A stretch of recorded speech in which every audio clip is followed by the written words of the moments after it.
தற்போது விழுப்புரம் மாவட்டம், கள்ளக்குறிச்சி மாவட்டங்களில் இப்போ தொடர்ந்து சாராய சாவு நடைபெற்று நேற்று 42 பேர் இறந்ததாக தகவல் அறிந்தேன். மிகவும் வருத்தத்துக்குரிய விஷயம். கள்ளச்சாராய சாவுகள் நடைபெறுவதற்கான காரணங்களை அரசாங்கம் உடனடியாக கண்டறிந்து அதற்கு முன்னெச்சரிக்கை நடவடிக்கையாக அதை தடுத்து நிறுத்தியிருக்க வேண்டும். கடந்த காலங்களில் மரக்காணத்திலே இது போன்ற சாராய சாவுகள் வந்தபோது அரசாங்கம் உடனடியாக கள்ளச்சாராயம் குடித்து இறந்தவர்களுக்கு ரூபாய் 10 லட்சம் என்றும் சாராயம் விற்றவர்களுக்கு தொகை என்றும் அறிவித்ததை கேட்டு அதிர்ச்சி இருக்கின்றோம்.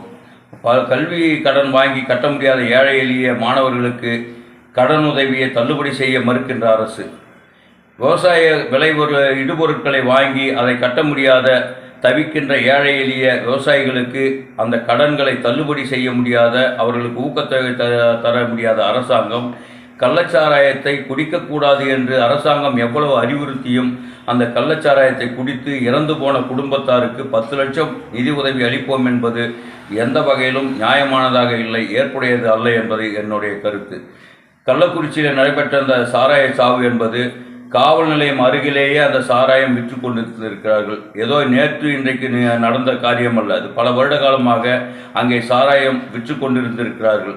அந்த சாராயத்தில் இன்றைக்கு சாவு வந்த பிறகுதான் அதற்கு அதிகாரிகள் இடமாற்றம், மாவட்ட காவல்துறை கண்காணிப்பாளர் இடமாற்றம், டிஎஸ்பி இடமாற்றம், எஸ்ஐ இடமாற்றம் என்று சொல்லுகிறார்கள் தவிர, காவல்துறையில் பணியாற்றக்கூடிய உளவுத்துறை பிரிவு, சிபிசிஐடி, எஸ்பிக்கான தகவல் சொல்லக்கூடிய அந்த அமைப்புகள் எல்லாம் என்ன செய்து கொண்டிருந்தார்கள் என்கின்ற கேள்வி பொதுமக்களாகிய அனைவருக்கும் எழுகிறது. எனவே காவல்துறை ஒரு தவறு நடந்த பிறகு நாங்கள் இரும்பு கரக்கொண்டு அடக்குகின்றோம் என்று சொல்வதை தவிர அந்த வார்த்தையை விடுத்து முன்னெச்சரிக்கை நடவடிக்கையாக இந்த கள்ளச்சாராய சாவுகளை தடுப்பதற்கான நடவடிக்கையினை எடுக்கவில்லை. அரசு என்ன வேலை செய்கிறது என்று தெரியவில்லை. சாராயத்தை தடுப்பதற்காகவே மதுவிலக்கு பிரிவு என்று ஒரு அமைப்பு இருக்கின்றது. அந்த பிரிவு காவலர்கள் என்ன செய்து கொண்டிருக்கிறார்கள்? ஏழை எளிய வறிய நிலையில் இருப்பவர்கள் கொடுக்கக்கூடிய வரி பணத்திலே சம்பளம் வாங்கக்கூடியவர்கள் எந்த வேலை செய்கிறார்கள் என்று தெரியவில்லை. எங்களுக்கு கடலூர் மாவட்டத்துக்கு அருகாமையில் இருக்கக்கூடிய பாண்டிச்சேரியிலிருந்து வரக்கூடிய மதுக்களை தடுத்து நிறுத்துவதற்கான வேலையினை அரசாங்கம் முன்முயற்சி எடுத்து செய்ய வேண்டும்.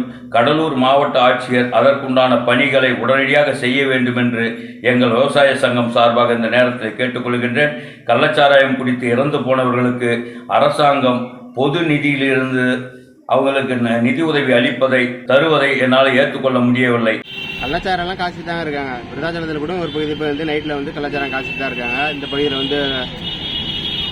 இந்த போதைப் பொருட்கள்லாம் விற்றுட்டு தான் இருக்காங்க. அது இல்லாமல் எளிதாக பள்ளியில் படிக்கிற மாணவர்களுக்கு எளிதாக கிடைக்குது. கல்லூரி படிக்கிற மாணவர்கள்ட்ட போதைப் பொருட்கள் என்பது ஈஸியாக கிடைக்கிறது.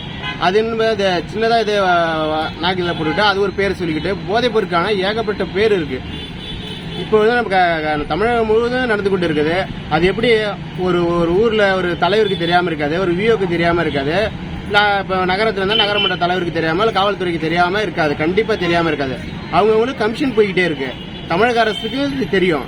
தெரிந்தோ ஒரு கண் துடைப்பாக இருக்கிறது இந்த அரசு. இது உடனடியாக கடுமையாக கண்டித்து ஒரு சட்டத்தை கடுமையாத்தணும். ஏன்னா இப்போ குழந்தைகள் தப்புன்னா என்ன போஸ்கோ சட்டம் வருதோ அதே மாதிரி கடுமையாக இந்த கள்ளச்சாராயத்தை காசுனா கடுமையாக ஒரு சட்டத்தை ஏற்றி உடனடியாக இது பண்ணணும்.